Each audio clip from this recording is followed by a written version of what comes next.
فرقان انیتا کی شادی میں واقعی آ گیا تھا۔ وہ خاصی دیر وہاں رکا، مگر سالار کو محسوس ہوا کہ وہ کچھ حیران تھا۔ تمہاری فیملی تو خاصی مغرب زدہ ہے۔ سالار کو ایک دم اس کی الجھن اور حیرانی کی وجہ سمجھ آ گئی۔ میرا خیال تھا تمہاری فیملی کچھ کنزرویٹو سی ہوگی، کیونکہ تم نے بتایا تھا کہ تم حافظ قرآن ہو، اور تمہارا لائف سٹائل مجھے کچھ سادہ سا لگا، مگر یہاں کر مجھے حیرانی ہوئی۔ تم اور تمہاری فیملی میں بہت فرق ہے۔ I think you are the odd one out. وہ اپنے آخری جملے پر خود ہی مسکرائے۔ وہ دونوں اب فرقان کی گاڑی کے قریب پہنچ چکے تھے۔ میں نے صرف 2 سال پہلے قرآن حفظ کیا اور 2-3 سال میں ہی آڈ ون آؤٹ ہوا۔ پہلے میں اپنی فیملی سے بھی زیادہ مغرب زدہ تھا، اس نے فرقان کو بتایا۔ 2 سال پہلے قرآن پاک حفظ کیا۔ امریکہ میں اپنی اسٹڈیز کے دوران مجھے یقین نہیں آ رہا۔ فرقان نے بے یقین سے سر ہلایا۔ کتنے عرصے میں کیا؟ تقریباً 8 ماہ۔ فرقان کچھ دیر تک کچھ کہہ نہیں سکا۔ وہ صرف اس کا چہرہ دیکھتا رہا، پھر اس نے گہرا سانس لے کر ستائشی نظروں سے اسے دیکھا۔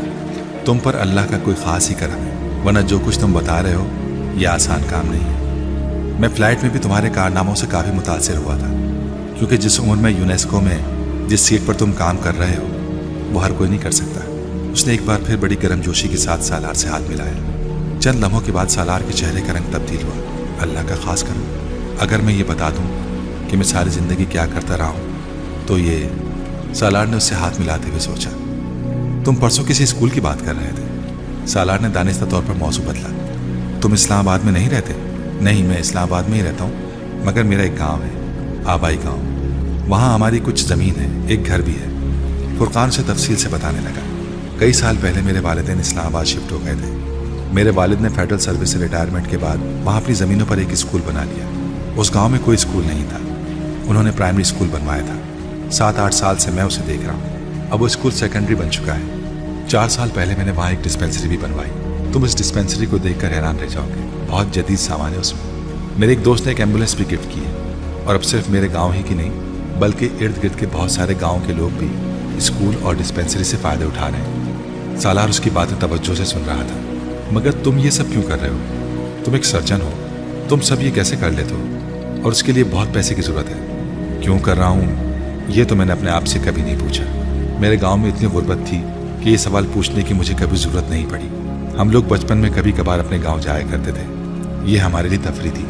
ہماری حویلی کے علاوہ گاؤں کا کوئی مکان پکا نہیں تھا، اور سڑک کا تو سوال ہی پیدا نہیں ہوتا۔ ہم سب کو یوں لگتا تھا جیسے ہم جنگل میں آ گئے ہیں۔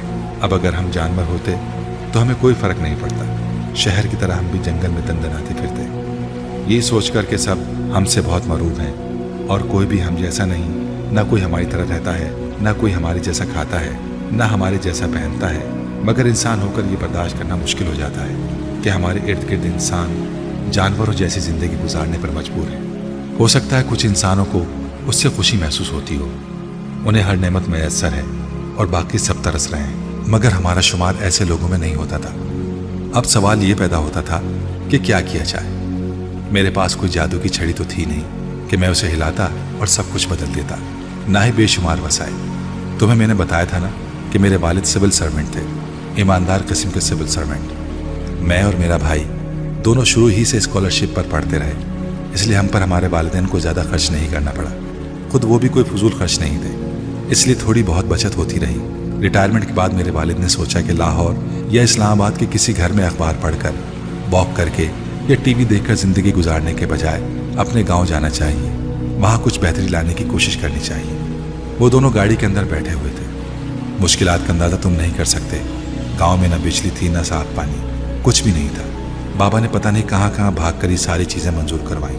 جب وہاں پرائمری اسکول بن گیا، ایک سڑک بھی آ گئی، بجلی اور پانی جیسی سہولتیں بھی آ گئیں، تو گورنمنٹ کو اچانک وہاں ایک اسکول بنانے کا خیال آیا۔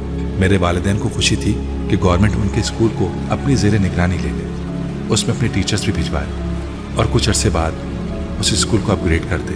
مگر محکمہ تعلیم کے چند رابطوں میں ہی بابا کو اندازہ ہو گیا تھا کہ ایسا ہونے کی صورت میں ان کی ساری محنت پر پانی پھر جائے گا۔ بابا وہاں بچوں کو سب کچھ دیتے تھے، کتابیں، کاپیاں، یونیفارم اور ایسی کچھ ضروری چیزیں۔ انہوں نے باقاعدہ اس کے لیے فنڈز رکھے ہوئے تھے، مگر تم اندازہ نہیں کر سکتے ہو کہ گورنمنٹ کے پاس چلے جانے کے بعد اس اسکول کا کیا حشر ہوتا۔ سب سے پہلے وہ فنڈز جاتے، پھر باقی سب کچھ۔ اس لیے بابا خود ہی اس اسکول کو چلاتے رہے۔ محکمہ تعلیم نے وہاں اسکول پھر بھی کھولا، مگر وہاں ایک بچہ بھی نہیں گیا۔ پھر ہار مان کر انہوں نے وہ اسکول بند کر دیا اور ہمارے اسکول کو اپ گریڈ کر دیا۔ بابا کے کچھ دوستوں نے اس سلسلے میں ان کی مدد کی۔ اس طرح اس کی اپ گریڈنگ ہوتی رہی۔ میں ان دنوں لندن میں پڑھتا تھا اور میں روپے بچا بچا کر بھیجا کرتا تھا۔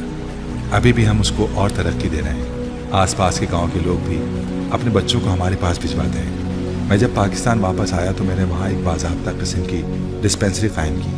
گاؤں کی آبادی بھی اب بہت بڑھ گئی ہے، لیکن گاؤں میں غربت ابھی بھی مکمل طور پر ختم نہیں ہوئی۔ تعلیم سے اتنا ضرور ہوا ہے کہ گاؤں کے کچھ بچے باہر شہر میں آگے پڑھنے کے لیے جانے لگے ہیں، کچھ ہنر سیکھ رہے ہیں۔ وہ جو غربت کا ایک چکر تھا وہ ختم ہو رہا ہے۔ ان کی یہ نسلیں نہیں تو اگلی نسلیں شاید تمہارے اور میرے جیسے تعلیمی اداروں سے اعلیٰ ڈگریز لے کر نکلیں، کون کہہ سکتا ہے؟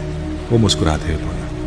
میں ہر ماہ ایک ویکینڈ پر گاؤں جاتا ہوں۔ وہاں 2 کمپاؤنڈر ہیں مگر کوئی ڈاکٹر نہیں ہے۔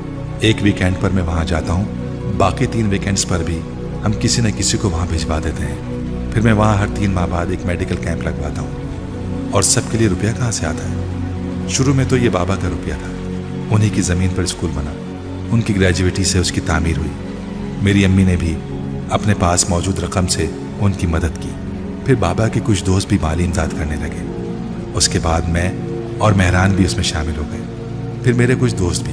میں اپنی انکم کا ایک خاص حصہ ہر ماہ گاؤں بھجوا دیتا ہوں، اس سے ڈسپینسری بڑے آرام سے چلتی رہتی ہے۔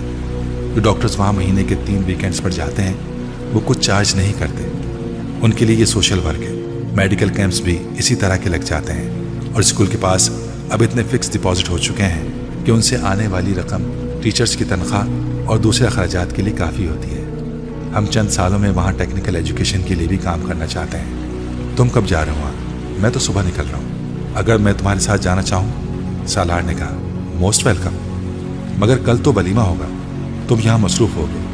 فرقان نے اسے یاد دلایا۔ ولیمہ تو رات کو ہے، سارا دن تو میں فارغ ہی ہوں گا۔ کیا رات تک پہنچنا مشکل ہوگا؟ نہیں، بالکل بھی نہیں، تم بہت آسانی سے پہنچ سکتے ہو۔ صرف صبح کچھ جلدی نکلنا پڑے گا اگر تم باقی وہاں چند گھنٹے گزارنا چاہتے ہو، ورنہ پھر تم واپس آ کر خاصے تھک جاؤ گے۔ فرقان نے اس سے کہا۔ میں نہیں تھکوں گا، میں یونیسیف کی ٹیمز کے ساتھ کیسے کیسے علاقوں میں سفر کرتا رہا ہوں، تمہیں اس کا اندازہ نہیں ہو سکتا۔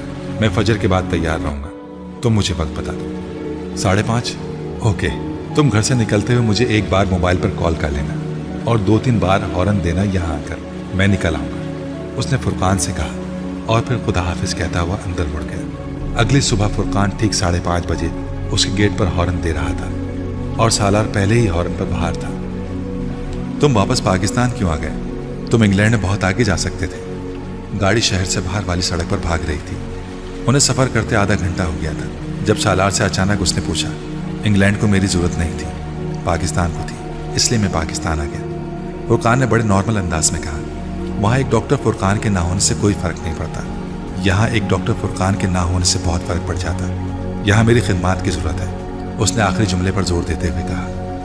مگر وہاں اتنے سالوں میں تم بہت آگے جا سکتے تھے، پھر پروفیشنلی بھی تم بہت کچھ سیکھ سکتے تھے، فائنینشلی بھی تم اس پروجیکٹ کے لیے زیادہ روپے حاصل کر سکتے تھے جو تم نے شروع کیا ہوا ہے۔ آفٹر آل پاکستان میں تم اتنے کامیاب نہیں ہو سکتے، سالار نے کہا۔ اگر کامیابی سے تمہاری مراد پاؤنڈز کی تعداد اور سہولتوں سے ہے تو ہاں، دونوں جگہوں کا مقابلہ نہیں ہے، لیکن اگر تمہارا اشارہ علاج کی طرف ہے تو میں یہاں زیادہ لوگوں کو زندگی بانٹ رہا ہوں۔ جو اطمینان ڈاکٹر اپنے صحت یاب ہونے والے مریض کو دیکھ کر کرتا ہے تم اس کا اندازہ نہیں کر سکتے۔ انگلینڈ آنکولوجسٹ سے بھرا ہوا ہے، پاکستان میں ان کی تعداد انگلیوں پر گنی جا سکتی ہے۔ میں وہاں رہ کر پیسوں کا ڈھیر بھی یہاں بھجواتا رہتا تو کوئی فرق نہ پڑتا۔ جہاں ایک فرد کی کمی ہوتی ہے وہاں اس فرد سے ہی وہ کمی پوری ہوتی ہے، روپیہ یا دوسری چیز اس کی جگہ نہیں لے سکتا۔ میں بہت قانے ہوں سالار، میری پوری فیملی بہت قانے ہے۔ اگر میں نے کوئی چیز سیکھی ہے تو وہ سب سے پہلے میرے اپنے لوگوں کے کام آنی چاہیے۔ میں اپنے لوگوں کو مرتا چھوڑ کر دوسرے لوگوں کی زندگی نہیں بچا سکتا۔ پاکستان میں کچھ بھی صحیح نہیں ہے، سب کچھ خراب ہے، کچھ بھی ٹھیک نہیں ہے۔ سہولتوں سے خالی ہاسپٹلز اور حد سے زیادہ برا اور کرپٹ ہیلتھ سسٹم، جس برائی اور خامی کا سوچو وہ یہاں ہے۔ مگر میں اس جگہ کو نہیں چھوڑ سکتا۔ اگر میرے ہاتھ میں شفا ہے تو پھر سب سے پہلے یہ شفا اپنے لوگوں کے حصے میں آنی چاہیے۔ سالار بہت دیر تک کچھ نہیں بول سکا۔ گاڑی میں یکدم خاموشی چھا گئی تھی۔ تم نے مجھ سے تو یہ سوال پوچھ لیا کہ میں پاکستان کیوں آ گیا، کیا اب میں تم سے یہ سوال پوچھوں کہ تم پاکستان کیوں نہیں آ جاتے؟ فرقان نے کچھ دیر کی خاموشی کے بعد مسکراتے ہوئے کہا۔ میں یہاں نہیں رہ سکتا، سالار نے بے اختیار کہا۔